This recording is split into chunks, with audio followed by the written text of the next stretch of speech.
together. Your words, Lord, are spirit and life. You have the words of everlasting life.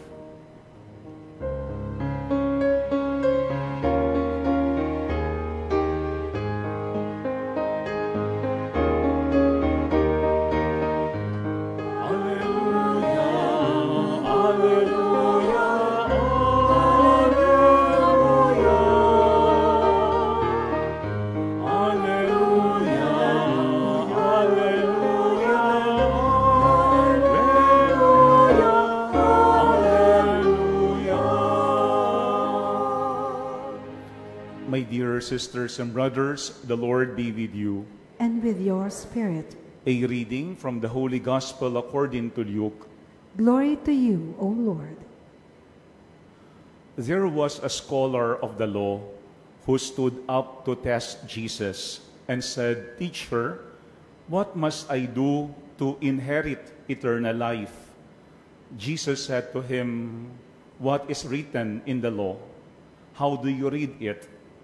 He said in reply, "You shall love the Lord your God with all your heart, with all your being, with all your strength, and with all your mind, and your neighbor as yourself." He replied to him, "You have answered correctly. Do this and you will live." But because he wished to justify himself, he said to Jesus, "And who is my neighbor?" Jesus replied, "A man fell victim to robbers as he went down from Jerusalem to Jericho. They stripped and beat him and went off, leaving him half dead. A priest happened to be going down that road, but when he saw him, he passed by on the opposite side.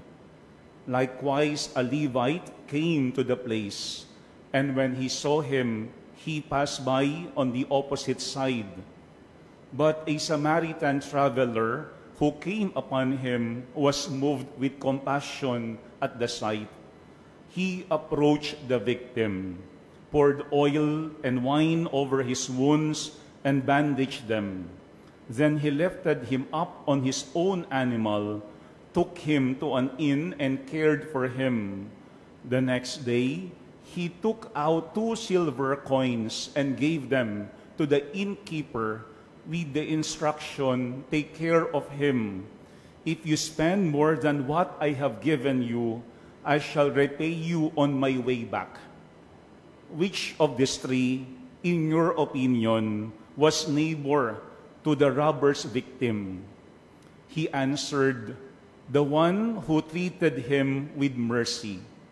Jesus said to him, "Go and do likewise." My dear friends, the Gospel of the Lord. Praise to you, Lord Jesus Christ. Please be seated for a while. Again, my dear sisters and brothers, good evening.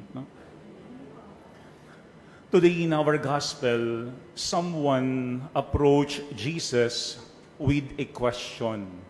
But at the very beginning, we've been told that he approached Jesus to test him, to test Jesus. And who was the one who approached Jesus, and what was his question to Jesus? The one who approached Jesus was a scholar of the law, someone who is learned, a scholar of the law. He knows all the protocols, even in the Old Testament. But what was his question to Jesus? "Teacher, what must I do to inherit eternal life?" He was asking about eternal life, what he has to do. But like what I have said, he approached Jesus not to know the truth, not to be taught by Jesus, not to learn from Jesus, but simply to test Jesus. If Jesus knows what is the answer. And in our gospel, Jesus already knows that the scholar of the law, when he approached Jesus, already knows the answer. Alam niya ang sagot sa kanyang tanong.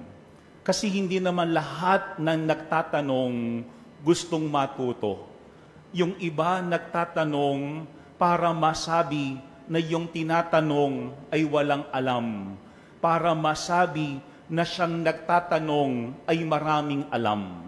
And that's why in our gospel, instead of simply answering that question, Jesus said to the scholar of the law, "What is written in the law?"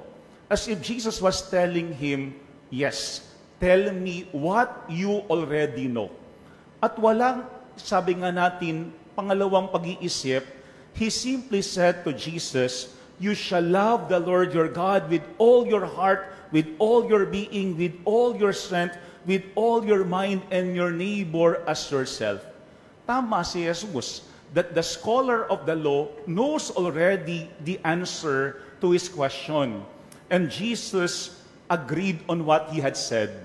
Kaya ang sabi ni Jesus, "You have answered correctly. Do this and you will live." Tingin ko napakahalaga po nung part na yun. Not only when Jesus said to the scholar of the law, "You have answered correctly," he did not only affirm what the scholar of the law already knows, but he said to him, "Do this and you will live." Maganda yung part na yun. Why? Kasi hindi lahat ng taong may alam, ginagawa at sinasabuhay yung kanilang mga alam. No, kasi yun nga minsan ang nakakalungkot. Kapag ang isang tao maraming alam, maraming pinag-aralan, maraming natutunan, pero sa isang banda, hindi naman ina-apply sa pang-araw-araw na pamumuhay yung lahat ng kanyang mga nalalaman. Pero at the same time, the scholar of the law was asking Jesus on how he would inherit eternal life. Pero ano ang sabi ni Jesus? "Do this and you will live." Ang tanong ay tungkol sa kabilang buhay. Pero ano ang sinasabi ni Jesus? Gawin mo yaan at ikaw ay mabubuhay. Why? Kasi how we live right now, kung paano tayo nabubuhay ngayon, definitely has repercussion sa kabilang buhay. Kasi hindi naman yan dalawang yaan disconnected. No? Kaya nga, let us not expect that we will be receiving eternal life if every day we are not following the commandments of God.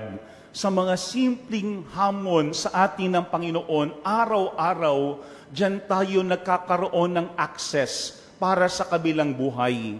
Pero look at what happened after that.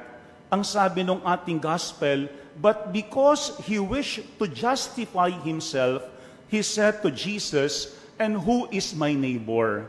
Talagang we could feel that the scholar of the law doesn't want to feel that he had been defeated by Jesus. No? Kasi ang pakiramdam niya, teka lang, dumating ako dito para subukin itong Jesus na ito, pero bakit parang hindi ko siya nasubok?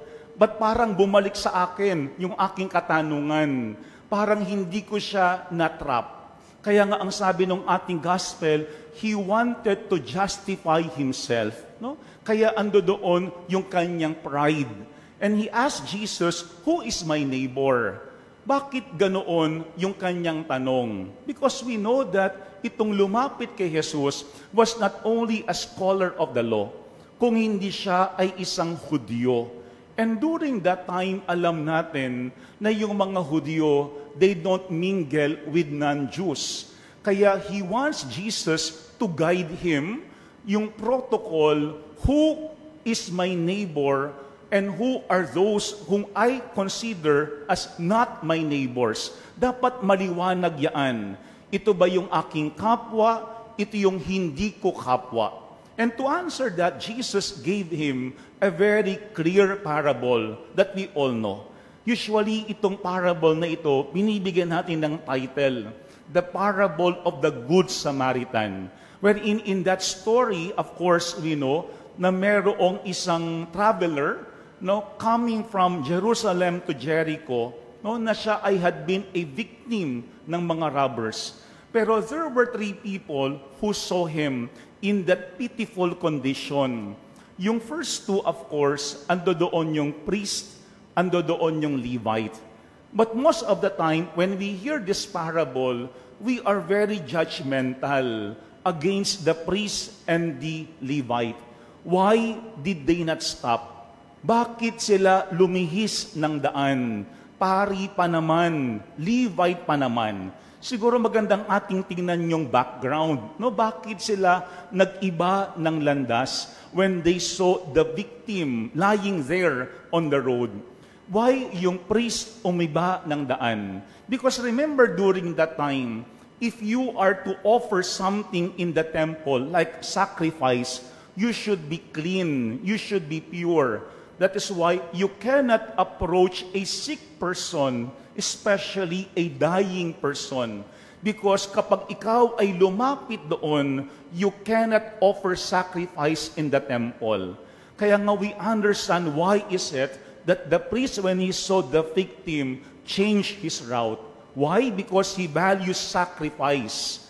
Pero yung pangalawa was the Levite.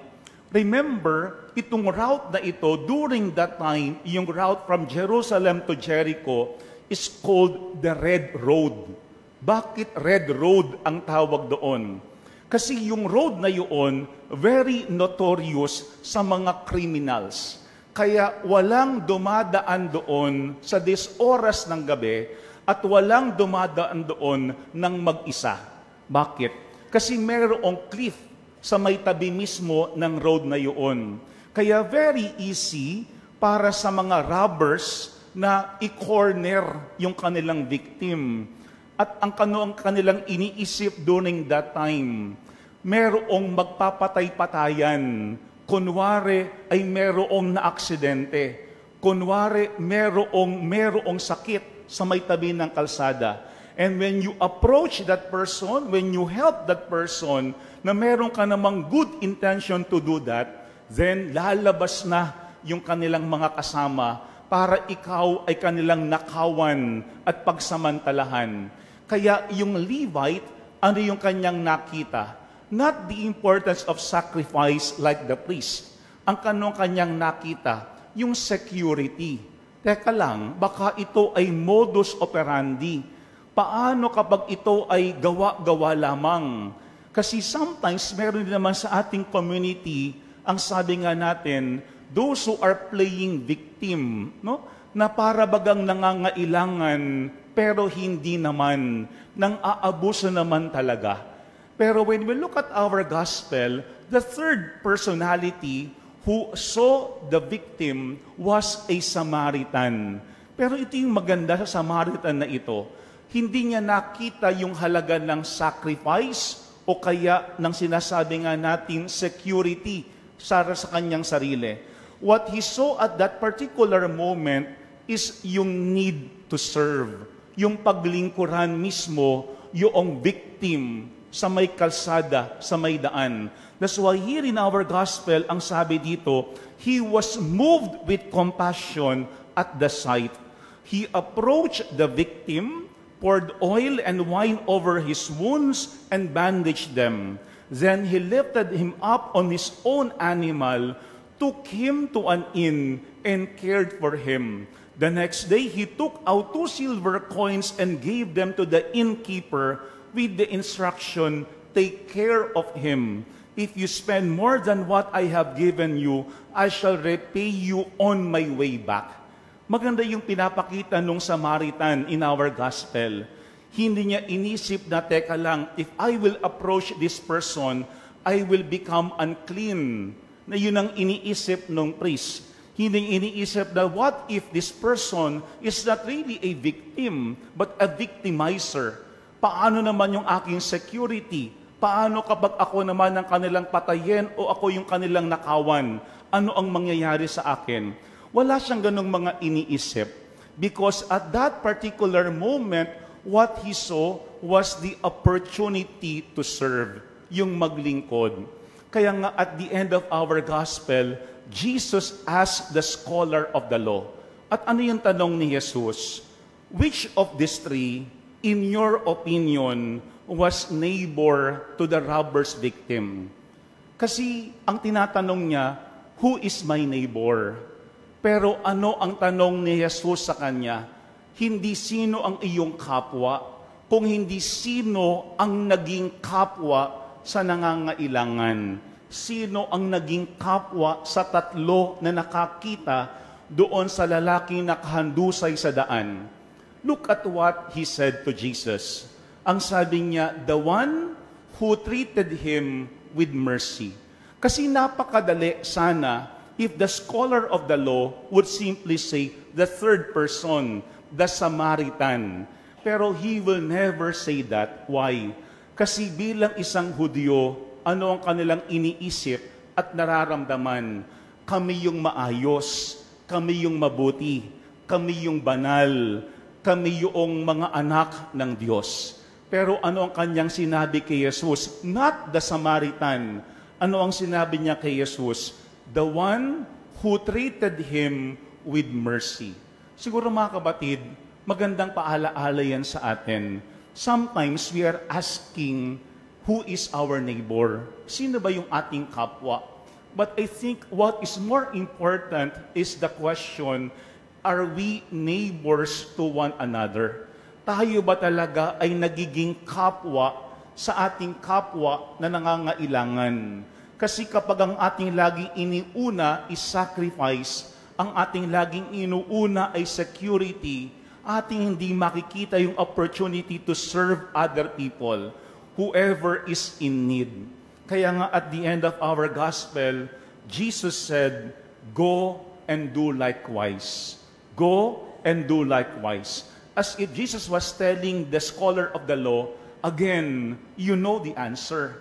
Again, you know who had shown him mercy. Simply do it. Simply follow the example of that person, and then you will live. Mga kapatid, araw-araw, ang hamon sa atin ay gawin nating malapit ang Diyos. Gawin nating kapwa ang Diyos. At paano mangyayari yan kapag tayo mismo ay mulat at tumutugon sa pangangailangan mismo ng ating kapwa? Siguro maganda ding ating tignan, why is it that sometimes people don't stop and don't help us? Kasi baka naman sa isang banda, hindi naman talaga tayo nangangailangan ng tulong. Baka kasi minsan din tayo ay nagiging abusado sa ating kapwa. Kaya ayaw tayong tulungan ng iba. Pero sa isang banda, maganda rin ating tignan, may mga pakakataon din na kapag yung tao talaga ay nangangailangan ng tulong, tulungan. Kasi ang pinakamahalaga ay maging malapit ang Diyos sa taong iyon sa pamamagitan mismo natin. I remember before, when I was still a seminarian, merong kwento sa amin, yung aming formator. Meron daw isang believer who was inside a chapel praying in front of the tabernacle. And then all of a sudden, merong isang atheist who came inside the chapel. And he was surprised because he saw a person kneeling in front of a box, no? Because he doesn't know what a tabernacle is. Ang nakita lamang niya may nakaluhod na lalaki sa harapan ng isang kahon. So he approached the person kneeling and asked him, "Why are you doing? Why are you kneeling?" Ano ang sabi niya? "I am kneeling in front of the tabernacle." And the atheist asked him, "Why are you kneeling in front of a box?" And the believer said, "It's not only a box, it's a tabernacle." And the atheist said, "What do you mean by a tabernacle?" Tabernacle is where Jesus is. Nandyan mismo si Jesus. And the atheist was surprised and he asked the believer, "You mean Jesus himself is there in that box?" And the believer said, "Yes." At ano ang sabi ng atheist? Alam ba lahat ng mga tao that Jesus is there in that box? That Jesus is so near to you? Ang sabi nung lalaki, nung believer, yes, yun yung aming faith, that Jesus is present in the tabernacle, even after the Mass. Ano ang sabi nung atheist? Kung ganyan kalapit ang Diyos sa tao, hindi gagawa ng masama ang tao sa kanyang kapwa. If God is so near to people, people will not abuse his or her fellow men. Siguro magandang paalaala yan sa atin. Malinaw ba talaga sa atin na ang Diyos ay malapit? ang Diyos ay kasama at kapiling natin. Kasi kung ang Diyos ay malapit at kapiling natin, hindi natin lolokohin ang ating kapwa. Hindi natin aabusuhin ang bawat isa. Hindi natin, sabi nga, pagmamalupitan ang ating kapwang nangangailangan. At hindi nating tatalikuran ang ating kapwa na kinakailangan nating paglingkuran araw-araw. Every day, let this be our task, our mission, to make Jesus our neighbor. Gawin nating kapwa si Jesus. And how do we do that? Kapag tayo mismo naging kapwa sa ating kapwa. Amen. My dear friends, it's difficult for us to be a neighbor to others if we are so full of ourselves. If we are so full of ourselves. Makikita lang natin ang ating kapwa at magiging kapwa lamang tayo sa ating kapwa kapag hindi lagi tayo nakatutok sa ating mga sarili. The Lord be with you.